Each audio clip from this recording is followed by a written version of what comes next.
Assalamualaikum warahmatullahi wabarakatuh.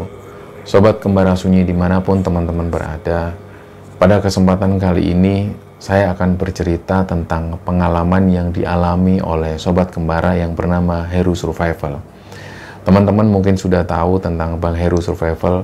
Biasanya beliau bercerita tentang pendakian gunung, tapi pada kali ini spesial, beliau bercerita tentang salah satu orang temannya yang memiliki ajian Rawi Rontek. Sebelum kita masuk ke ceritanya, untuk teman-teman yang sedang menonton tayangan ini dan belum subscribe, yuk subscribe sekarang juga untuk mendukung kami agar kami lebih bersemangat dalam membuat konten-konten terbaru di Kembara Sunyi. Dan untuk teman-teman yang telah mendukung kami sejauh ini, kami mengucapkan terima kasih. Semoga Allah membalas kebaikan teman-teman semua. Dan tak lupa kami mengucapkan selamat menunaikan ibadah puasa untuk teman-teman yang sedang menjalankan ibadah puasa. Semoga amal ibadah kita diterima Allah Subhanahu wa Ta'ala.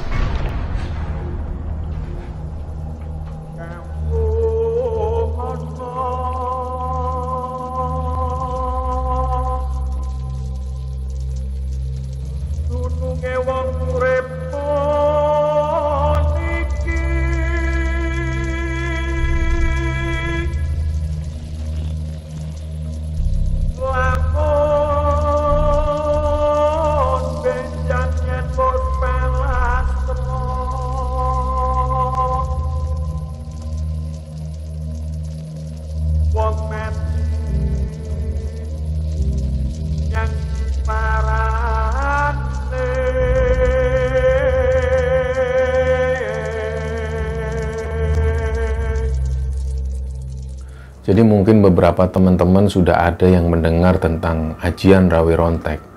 Jadi ajian Rawi Rontek ini adalah ilmu hitam yang pada saat itu atau leluhur-leluhur kita pada masa itu seringkali menggunakan ajian-ajian semacam ini. Dan ajian Rawi Rontek ini memang dulunya digunakan oleh beberapa leluhur kita untuk melawan penjajah. Karena pada waktu itu penjajah ini sudah menggunakan senjata api dan leluhur kita masih menggunakan senjata tradisional. Dan pada masa itu memang leluhur kita sangat kental sekali mistisnya dan sangat banyak sekali yang menggunakan ajian-ajian semacam ini untuk melawan penjajah pada waktu itu. Dan salah satunya adalah ajian Rawi Rontek ini. Dikabarkan bahwa ajian Rawi Rontek ini memiliki tingkat keampuhan yang sangat tinggi sekali. Jadi ketika orang yang memiliki ajian Rawi Rontek ini, ketika tubuhnya dipotong, maka dengan mudah tubuhnya ini bisa tersambung kembali seperti sedia kala. Dan salah satu kelemahannya adalah ketika orang yang menggunakan ajian Rawi Rontek ini, ketika bagian tubuhnya terpotong, maka dia ini harus dipisah, harus melewati sungai dan bagian tubuh lainnya harus digantung.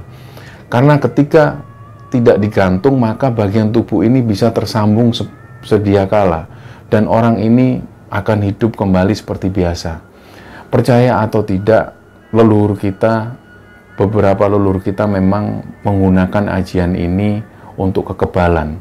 Dan ajian ini adalah ilmu hitam, maka sangat lumrah sekali kalau ajian ini seringkali disalahgunakan oleh beberapa orang. Dan ajian Rawi Rontek ini adalah ajian ilmu hitam, di mana untuk mendapatkan kekebalan ini harus bekerja sama dengan bangsa jin atau bangsa iblis.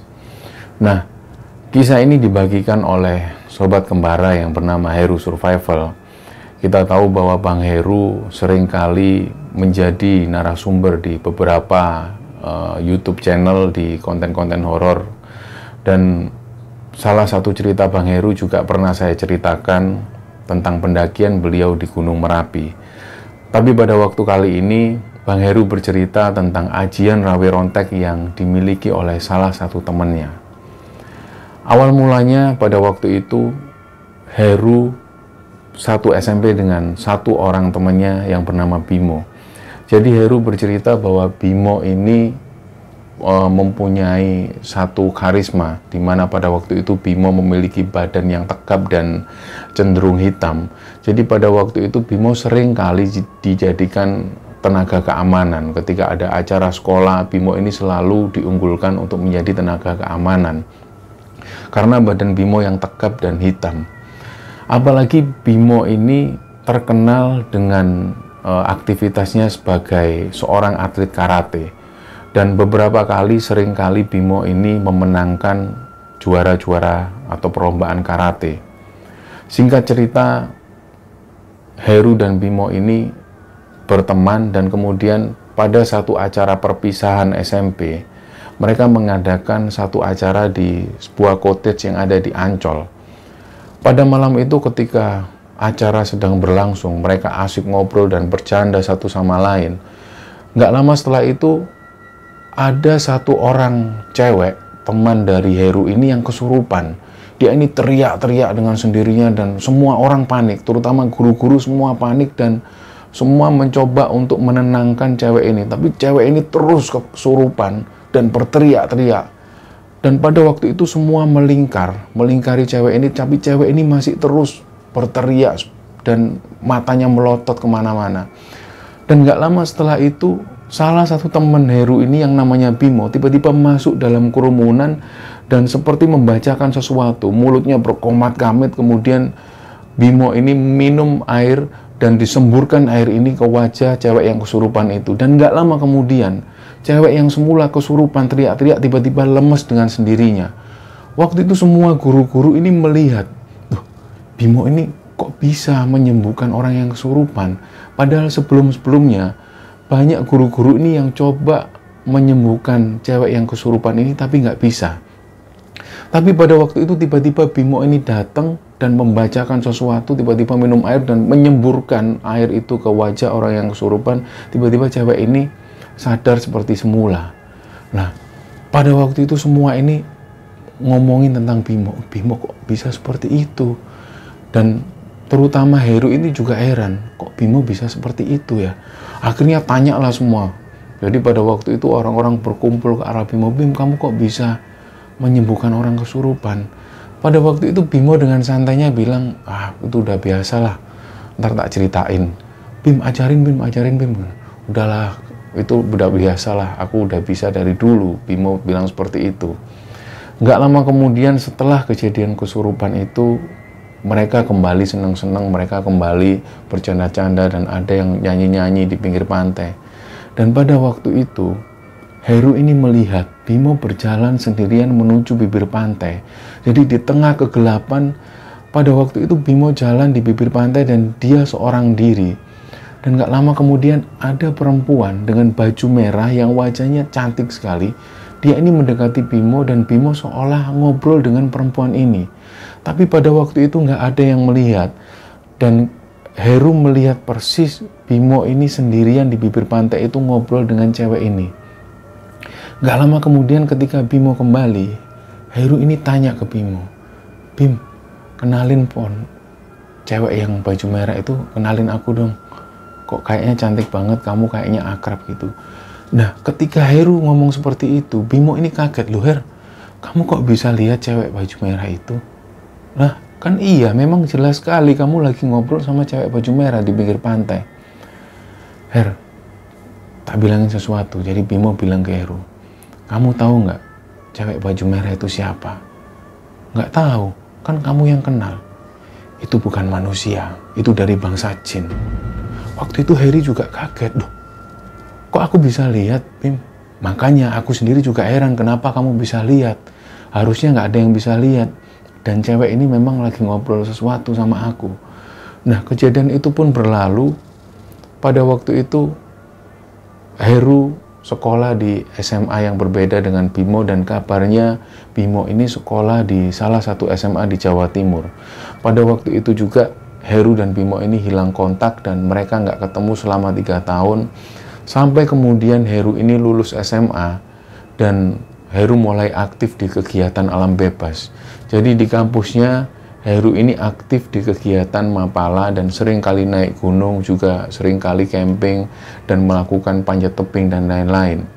Sampai pada waktu ketika itu ada satu kegiatan jambore nasional dan jambore ini diikuti oleh seluruh mapala dari seluruh Indonesia dan mereka berkumpul di salah satu daerah di Jawa Tengah, yaitu Purwakarta. Disitulah semua mapala ini berkumpul di sana dan gak lama kemudian di malam itu mereka saling memperkenalkan diri. Dan ada kontingen atau rombongan dari Jawa Timur ini yang memperkenalkan diri. Dan salah satunya ada seorang cowok dengan rambut yang gondrong, dengan badan yang tegap. Dia memperkenalkan diri sebagai Bimo. Pada waktu itu Heru yang ada di belakang kerumunan itu, Heru ini juga kaget, loh ini namanya Bimo dari Jawa Timur, jangan-jangan ini Bimo temanku, tapi kok penampilannya seperti ini, dia gondrong, dan sama sekali Heru nggak mengenali wajah Bimo pada waktu itu. Dan setelah Bimo memperkenalkan diri, di sela-sela acara itu Heru menghampiri orang yang bernama Bimo ini. Heru kemudian tanya ke laki-laki ini, "Mas, namamu Bimo ya?" "Iya, kenalin aku Heru." Pada waktu itu mereka ngobrol-ngobrol dan Bimo ini tiba-tiba, "Aku tahu kamu Heru kan?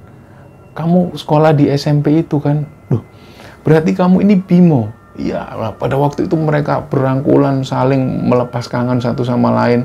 Dan waktu itu mereka ngobrol satu sama lain, ngobrol tentang pendakian gunung, ngobrol tentang camping, panjat tebing, dan lain-lain. Jadi suasana malam itu begitu menggembirakan bagi mereka berdua. Jadi Bimo dan Heru yang setelah sekian lama nggak ketemu, di situ mereka ngobrol melepas kangen. Pagi harinya mereka mulai melakukan aktivitas. Ada yang melakukan aktivitas susur hutan. Dan pada waktu itu Heru kebetulan satu kelompok dengan Bimo. Dan mereka akan melakukan panjat tebing di dekat area situ. Dan pada waktu itu Heru senang sekali karena bisa satu tim dengan Bimo. Mereka mulailah melakukan aktivitas panjat tebing. Di situ ada 6 orang selain Heru, ada beberapa teman Heru lainnya, yaitu Daniel, Icat, dan satunya lagi Arif. Mereka mulai manjat tebing. Dan pada waktu itu Heru ini juga heran dengan kemampuan yang dipunyai oleh Bimo, karena pada waktu itu Bimo ini seperti mahir sekali untuk panjat tebing. Bimo ini mulai membuka jalur dan sampai di atas Bimo ini mengarahkan teman-teman yang lainnya di bawah dan teman-teman lainnya mengikuti arahan Bimo. Mereka pun manjat di tebing itu dan singkat cerita ketika sampai di puncak mereka kemudian menikmati kopi sambil ngerokok dan menikmati pemandangan. Pada waktu itu Bimo dan Heru kembali lagi ngobrol bercerita tentang masa lalu mereka. Dan gak lama kemudian mulailah mereka menuruni tebing dengan salah satu teknik rappelling pada waktu itu. Dan pada saat turun, entah dari mana asalnya tiba-tiba Heru dan teman-teman mendengar suara Bimo ini seperti menjerit, "Tolong!" Dan pada waktu itu Heru melihat ke arah bawah. Bimo ini sudah terjatuh dari tebing dan jatuh di antara semak-semak. Dan pada waktu itu mereka ini semua panik dan memanggil nama Bimo. "Bimo, Bim, kamu nggak apa-apa, Bim?" Jadi mereka cepet-cepetan turun dan pada waktu turun mereka ini mulai mencari Bimo karena pada waktu itu Bimo ini jatuh entah di mana karena di situ ada banyak sekali pohon dan semak-semak. Mereka kemudian mencari Bimo, Bimo. Nah, nggak lama kemudian Bimo ini ternyata ada di balik semak-semak dan seperti kesakitan menahan rasa sakit. Ketika Heru dan teman-teman ini mendekati Bimo, ternyata mereka ini kaget bahwa tangan kiri Bimo ini putus dan dari arah ujung tangan ini mengeluarkan seperti darah. Jadi pada waktu itu Heru ini melihat persis bahwa tangan Bimo ini benar-benar terputus dan bagian telapak tangan Bimo ini entah kemana. Waktu itu semua panik, tapi Bimo ini tetap tenang. Udah. Tolong kalian cari potongan tanganku di mana. Coba tolong cari kalian di semak-semak atau di mana. Waktu itu mereka mulai mencari potongan tubuh Bimo. dan ada salah satu teman Heru ini yang menemukan telapak tangan Bimo. Jadi sambil menutup matanya pelan, teman ini menyerahkan telapak tangan Bimo ini. Ini Bim, ini Bim. Waktu itu Bimo coba menenangkan temannya. Udah, kalian tenang, kalian duduk, biarin aku yang lakukan ini. Dan Heru dan teman-teman ini ngelihat Bimo ini seperti menancapkan telapak tangannya ke bagian tangan yang lain. Gak lama kemudian mengusap-ngusap tangannya dan membacakan sesuatu. Kemudian Bimo ini meniupkan ke arah tangannya, dan tangannya ini kembali seperti semula. Waktu itu Heru dan teman-teman ini kaget seperti melihat adegan di film-film. Sebelumnya Heru dan teman-teman ini melihat tangan Bimo ini benar-benar putus, dan benar-benar telapak tangan Bimo ini terlepas dari tangannya dan ada darah yang mengucur. Tapi tiba-tiba Heru dan teman-teman ini melihat Bimo ini menancapkan tangannya dan seperti semula. Jadi tangan Bimo ini kembali seperti semula, dan teman-temannya kaget. Waktu itu Bimo bilang ke Heru, Her, Daniel, Icat, dan Arif, kalian jangan ngomong ini ke siapa-siapa. Anggap aja kejadian ini nggak pernah terjadi, dan jangan sekalipun cerita hal ini ke siapapun. Jadi pada waktu itu Heru itu diem, kaget dengan kejadian itu. Mereka pun kembali ke arah tenda. Malam itu mereka bikin api unggun dan makan-makan. Tapi waktu itu Heru, Daniel, Icat, dan Arif ini pada waktu acara makan, mereka nggak makan. Jadi ketika ditanya panitia, kenapa kok nggak makan? Heru cuman diem, cuman bilang, lagi nggak enak badan mas, lagi nggak enak badan kami semua. Jadi terlihat sekali Heru ini wajahnya pucat sekali, dan teman-teman pucat masih ingat dengan kejadian siang itu. Tapi ketika itu Heru melihat Bimo ini ketawa-ketawa kepada teman-teman yang lainnya, seolah baru aja dia nggak ngalamin kejadian itu. Jadi Bimo ini dengan santainya ngobrol dan bercanda ke teman-teman yang lain, seolah nggak pernah terjadi kejadian itu. Tapi Heru dan teman-teman ini nggak mau makan karena masih ingat kejadian siang tadi. Keesokan harinya ketika perpisahan, ketika mereka harus kembali ke kota masing-masing, Bimo ini sempat memberikan nomor teleponnya ke Heru, dan pada waktu itu Heru sempat mencatat nomor teleponnya, dan mereka saling bertukar nomor, bertukar alamat, dan mereka pun berpisah. Mereka kembali ke kota masing-masing dan melakukan aktivitas seperti biasa. Heru kembali kuliah, dan pada waktu itu Heru lulus di tahun 2000. Kemudian Heru melanjutkan kuliah ke Jerman sampai sekitar 6 tahun. Di sekitaran tahun 2006, ketika Heru kembali ke Indonesia, Heru ini menggeluti aktivitas yang baru, yaitu aktivitas sebagai fotografer profesional.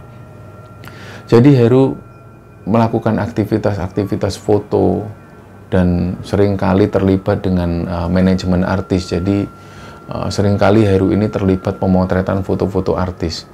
Dan pada waktu itu Heru ini ditugaskan oleh salah satu majalah hiburan. Dia ini ditugaskan untuk mengikuti acara ulang tahun selebritis yang ada di salah satu diskotik yang ada di Jakarta.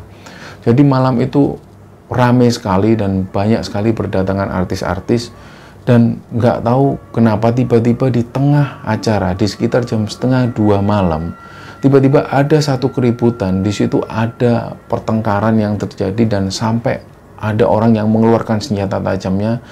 Dan ketika pada waktu itu karena kondisi yang gelap, ada orang ini yang tiba-tiba tertusuk di bagian perutnya dan terkena pecahan botol.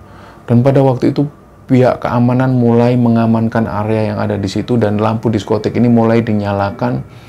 Waktu itu Heru ini kaget karena ternyata yang tertusuk pisau dan terkena pecahan botol itu adalah temannya yang bernama Bimo. Waktu itu Heru manggil, "Loh Bim, kamu kenapa Bim?" "Her, ya Her." Jadi singkat cerita Heru ini membopong Bimo menuju keluar, dan awalnya Heru ini berencana membawa Bimo menuju ke rumah sakit. Tapi pada waktu itu Bimo bilang ke Heru, "Udah Her, nggak usah, antar aku ke toilet belakang, antar aku ke toilet belakang." "Loh, kamu harus ke rumah sakit Bim, kamu harus ke rumah sakit, kondisimu seperti ini." "Udah, nggak usah, antar aku ke toilet belakang." Jadi karena Bimo minta untuk diantar ke toilet belakang, Heru pun mengantarkan Bimo ke toilet belakang. Pada saat sampai di toilet belakang, Bimo minta, "Her, tutup pintu toilet. Jadi Heru pun menutup pintu toilet dan Heru menjaga di balik pintu itu. Gak lama kemudian Bimo ini seperti komat kamit dari mulutnya dan seperti mengeluarkan atau mencabut pisau itu dari perutnya. Dan pada waktu Bimo ini mencabut pisau dari perutnya, Heru ini mendengar ada suara seperti raksasa yang besar sekali. Jadi dari arah belakang itu Heru itu mendengar seperti ada suara eraman. Itu terjadi bersamaan ketika Bimo ini mencabut pisau dari perutnya. Dan pada saat bersamaan itu, Bimo ini seperti mengusap bagian perutnya dan mengusap bagian yang terkena pecahan botol tadi, dan mulutnya kembali berkomat-kamit. Sementara di belakang itu terdengar suara eraman. Dan gak lama kemudian, Heru ini tercengang lagi ketika melihat Bimo ternyata luka yang tadinya berdarah-darah. Dan ketika dicabut pisaunya, luka ini kembali seperti semula. Jadi badan yang tadinya terluka kembali seperti awal. Seperti nggak ada bekas sama sekali. Jadi hanya terlihat baju-baju yang berlumuran darah. Dan pada waktu itu Heru ini benar-benar kaget dengan kondisi Bimo pada waktu itu. Dan sekali lagi Bimo bilang ke Heru, "Her, cukup kamu tahu dan nggak usah bilang hal ini ke siapapun." Dan setelah malam itu, Bimo ini mengajak Heru menuju ke apartemennya di daerah Jakarta Utara. Jadi pada waktu itu, Heru ini kaget dengan kondisi Bimo yang berubah drastis. Bimo pada waktu itu memiliki apartemen yang sangat mewah. Dan di apartemen itu dia menunjukkan beberapa mobil mewah yang dipunyai Bimo. Waktu itu Bimo bilang ke Heru, "Her, kamu boleh tinggal di sini. Kamu silahkan tidur di sini. Apapun yang kamu mau, anggap ini rumahmu sendiri. Tapi jangan sampai kamu masuk di salah satu ruangan itu. Itu ruangan control room. Jadi memang nggak boleh ada yang masuk di situ. Kamu juga nggak boleh masuk di situ, Her." Heru sempat tanya ke Bimo, "Memangnya kenapa, Bim? Udah, kamu nggak perlu tahu. Itu adalah areal control room. Di situ aku mengontrol semua anak buahku di situ." Pada waktu itu Heru mengiyakan, dan malam itu Heru tidur di situ sampai keesokan harinya. Heru juga tidur di situ. Dan malam selanjutnya Heru ini mendengar seperti ada suara eraman dari ruangan tersebut. Gak lama kemudian Heru ini antara sadar dan gak sadar. Heru ini didatengin oleh sosok yang besar hitam. Kemudian sosok besar ini seperti pelan-pelan mendatangi Heru dan seolah ingin mencekik Heru. Pada waktu itu Heru sempat akan lari, dan gak lama kemudian ada sosok perempuan. Perempuan ini cantik sekali seperti perempuan dari kerajaan. Dia membawa busur panah dan selendang ungu. Dan waktu itu perempuan ini seperti menyabetkan selendang itu ke arah raksasa ini. Dan raksasa ini seperti terbakar dan berteriak, "Ah!" Dan pada waktu itu juga Heru ini mencium seperti bau bangkai yang sangat busuk sekali. Dan pada saat bersamaan Heru itu muntah-muntah karena bau busuk yang sangat busuk sekali. Keesokan harinya Heru ini cerita ke Bimo, "Bim, semalam aku itu seperti dikejar ada sosok hitam yang ingin mencekik aku. Tapi gak lama kemudian ada perempuan yang seolah nolong aku. Dia seperti menyebutkan selendang ungunya ke arah raksasa ini." Bimo ini sempat marah ke Heru. "Her, berarti kamu sudah masuk ke ruangan itu. Kenapa kamu bisa tahu kalau yang ada di ruangan itu adalah sosok tinggi besar?" Heru bilang ke Bimo, "Enggak Bim, aku belum sempat masuk ke ruangan itu. Tapi aku melihat sosok raksasa ini keluar dari ruangan itu. Aku benar-benar belum masuk." Jadi di situ sempat ada perdebatan antara Heru dan Bimo. Dikiranya Heru ini masuk ke ruangan tersebut. Tapi Heru sudah menjelaskan berkali-kali ke Bimo bahwa Heru belum sempat masuk ke ruangan itu. Dan setelah malam itu, kemudian mereka nggak ketemu lagi, dan Heru nggak tahu aktivitas Bimo selanjutnya. Singkat cerita, beberapa tahun kemudian, Bimo ini sempat mengunjungi Heru, sempat mengabarkan ke Heru kalau ingin ketemu. Pada waktu itulah Bimo ini memberikan kesaksiannya. Jadi Bimo bercerita ke Heru, "Her, aku mau jujur ke kamu. Selama ini tuh memang aku punya satu ajian. Ajian ini mungkin orang menyebutnya rawe rontek. Jadi ketika yang kamu lihat, ketika aku manjat tebing dan tanganku terputus dan aku bisa menyambungkan kembali, itu memang karena aku punya ajian rawe rontek. Jadi selama pengembaraanku di Jawa Timur itu, aku berguru pada satu orang. Orang ini sudah tua, usianya sekitar 100 tahun ke atas. Aku berguru dengan orang ini.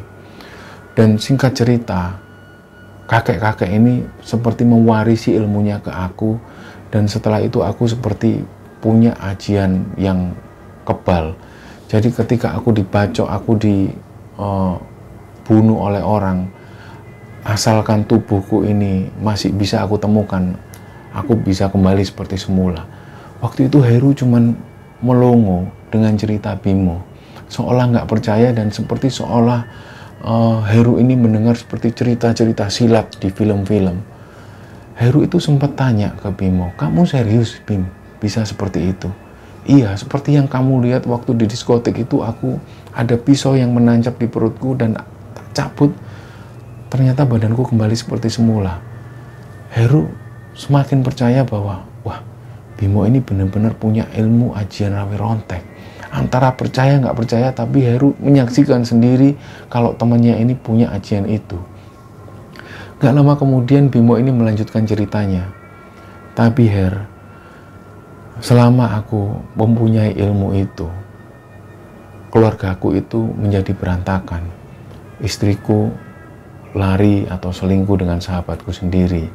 Anakku yang perempuan hamil dan laki-laki ini nggak mau bertanggung jawab. Dan hidupku memang nggak beraturan sekali dan semakin berantakan. Aku merasa kalau hidupku berantakan itu karena ajian atau ilmu yang aku miliki ini. Jadi aku percaya bahwa apa yang aku punya sekarang ini nggak ada gunanya. Kemewahan atau semua kekayaan yang tak miliki ini nggak ada gunanya sama sekali karena aku sama sekali nggak bisa menikmati. Dan anak-anakku semua ini, yang laki-laki terjerat narkoba, yang perempuan hamil tanpa suami, istriku lari dengan sahabatku sendiri. Jadi aku merasa hidupku sia-sia. Aku minta tolong ke kamu, Her, temenin aku untuk mencari satu ustadz atau kiai atau wali. Aku kepingin ilmuku ini dicabut dan aku kepingin menjadi orang yang normal. Aku kepingin tobat." Waktu itu Heru mengiyakan Bimo. Dan gak lama kemudian, beberapa hari setelah itu, Heru dan Bimo ini mengunjungi salah satu orang Habib yang ada di Jakarta. Berkat arahan dari beberapa teman, kemudian Heru dan Bimo ini mendatangi salah satu orang Habib ini. Ketika pertama kali datang ke rumah Habib ini, Bimo dan Heru itu mengucapkan salam. "Assalamualaikum." Dilihatnya Habib ini, penampilan Habib ini tidak seperti penampilan Habib pada umumnya.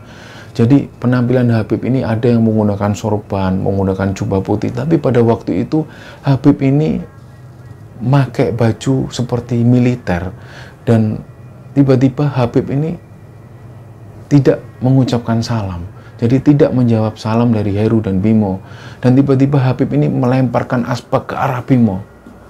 "Wah, pergi lu dari sini. Gak usah main ke rumahku. Apaan lu bawa ilmu hitam ke sini?" Dan pada saat Habib ini melempar asbak kena pelipis Bimo, tiba-tiba mengucur darahnya. Heru pada waktu itu juga kaget loh. Bimo ini cuma dilempar asbak oleh Habib ini, kenapa bisa mengucurkan darah, dan darah ini, luka ini seperti membekas dan gak bisa kembali seperti semula. Padahal sebelum-sebelumnya Heru itu melihat meskipun ada pisau, ada luka seperti apapun, luka ini selalu kembali seperti semula. Tapi pada waktu itu Heru juga kaget. Kenapa asbak yang dilempar oleh Habib ini dan terkena pelipis matanya ini membekas dan gak bisa kembali seperti semula. Bimo pada waktu itu juga kaget dan Bimo seperti ditolak mentah-mentah oleh Habib ini dan disuruh pulang. Pada waktu itu Habib ini masuk ke kamar dan seolah-olah gak mau menemui Bimo. Dan hari itu mereka gagal menemui Habib ini, dan beberapa hari kemudian ada saran dari beberapa teman untuk mengunjungi salah satu seorang kiai yang ada di Jawa Tengah. Tanpa pikir panjang, Bimo dan Heru ini mengunjungi salah satu orang kiai ini. Dan ketika sampai di pondok pesantren itu, kiai ini sudah sangat tua sekali dan menggunakan tongkat. Waktu itu kiai ini mempersilahkan Bimo dan Heru masuk menuju ruang tamunya, dan Bimo ini mulai mengutarakan kepada satu orang kiai itu. Bimo bilang, "Mbah, saya ini punya ilmu kebal semacam ini dan saya ingin disembuhkan. Saya ingin ilmu ini dicabut dari diri saya dan saya ingin bertobat." Pada waktu itu kiai ini nggak bilang apa-apa, cuman bilang, "Iya Le, apik, bagus kalau memang kamu punya pikiran seperti itu. Bagus kalau memang kamu pengen bertobat. Udah, kamu santai dulu di sini. Udah, sekarang Mbah minta tolong ambilkan cangkirnya Mbah." Karena pada waktu itu di samping Bimo ini adalah cangkir milik kiai itu. Bimo ini disuruh ngambilkan menuju ke arah kiainya. Dan entah kenapa, cangkir yang hanya seukuran kecil itu seolah berat sekali diangkat oleh Bimo, dan Bimo jelas-jelas nggak bisa mengangkat cangkir tersebut. Jadi Heru yang pada waktu itu ada di samping Bimo melongo. Karena cangkir yang hanya seukuran kecil itu, Bimo pun nggak bisa mengangkatnya. Dan hanya Bimo ini benar-benar berat sekali untuk mengangkat cangkir itu. Kemudian kiai ini hanya ketawa kecil. "Kok nggak bisa ngangkat cangkir itu?" "Iya Mbah, mohon maaf Mbah, nggak bisa." "Ya sudah, nggak usah diangkat." Kemudian kiai ini menyarankan ke Bimo, "Kalau kamu kepingin bertobat dan kepingin melepaskan ilmu hitam itu, berangkat haji. Kamu berangkat haji selama 40 hari di sana, dan kamu nggak usah kaget dengan apa yang kamu alami nanti ketika di tanah haram." Waktu itu Bimo menunduk dan seolah malu dengan perkataan kiai itu. Nggak lama kemudian, beberapa minggu setelah kejadian itu, Bimo ini mengajak Heru dan beberapa orang temannya untuk berangkat umroh. Berangkatlah mereka umroh menuju ke Mekah. Dan ketika sampai di Mekah itu, di depan Ka'bah itu mereka menangis. Terutama Bimo ini menangis ketika melihat Ka'bah. Dia nangis sejadi-jadinya. Dia merasa dia kecil sekali. Dia merasa rendah di hadapan Allah. Begitu Bimo ini tawaf, dia mengelilingi Ka'bah itu, dia nangis. Dia menyesali semua perbuatannya di masa-masa itu. Dia menyesali. Dan dia merasa menyesal sekali di hadapan Allah. Dia ingat sekali, dia ingat istrinya lari dengan sahabatnya. Dia ingat anak laki-lakinya terkena narkoba. Dia ingat anak perempuannya hamil tanpa suami. Dia benar-benar ingat dosa-dosanya pada masa lalu. Dan dia nangis di depan Ka'bah. Dan pada waktu itu Bimo berhenti persis di depan Ka'bah. Bimo ini seperti berdoa. Dan Heru cuma bisa melihat dari arah yang agak jauh. Nggak lama kemudian ketika Heru melihat Bimo sedang berdoa di depan Ka'bah, Heru ini melihat ada orang tinggi, berperawakan tinggi besar dan hitam legam. Orang ini seperti mendekati Bimo dan menginjak kepala Bimo dengan keras. Waktu itu Heru ini sempat akan menolong Bimo, tapi seolah-olah nggak bisa karena tertutup oleh kerumunan orang pada waktu itu. Jadi Heru ini cuma melihat dan bingung. Dan Heru ini persis sekali melihat Bimo ini diinjak kepalanya oleh orang dengan ukuran yang sangat besar, tinggi dan hitam. Kepalanya diinjak seperti itu dan Heru ini nggak bisa menolong. Bimo. Jadi Heru memanggil dari kejauhan, Bimo. Bimo ini hanya tergeletak di bawah lantai dengan diinjak oleh sosok orang yang tinggi hitam itu. Dan gak lama kemudian kejadian itu sekitar 3 menit. Kemudian Heru menolong Bimo. Dan Bimo ini ditarik menuju keluar dari kerumunan. Bimo ditanya oleh Heru, "Kamu barusan ngapain, Bim?" "Aku tadi sedang nangis. Aku sedang berdoa, sedang menyesali perbuatanku. Tiba-tiba aku itu diinjak oleh sosok tinggi besar. Dan aku ini seperti tenggelam di tanah dan di bawahku itu ada api yang menyala berkobar-kobar. Waktu itu aku ngerasa panas sekali, Her. Aku ngerasa badanku ini panas seperti aku ngerasa ada di neraka.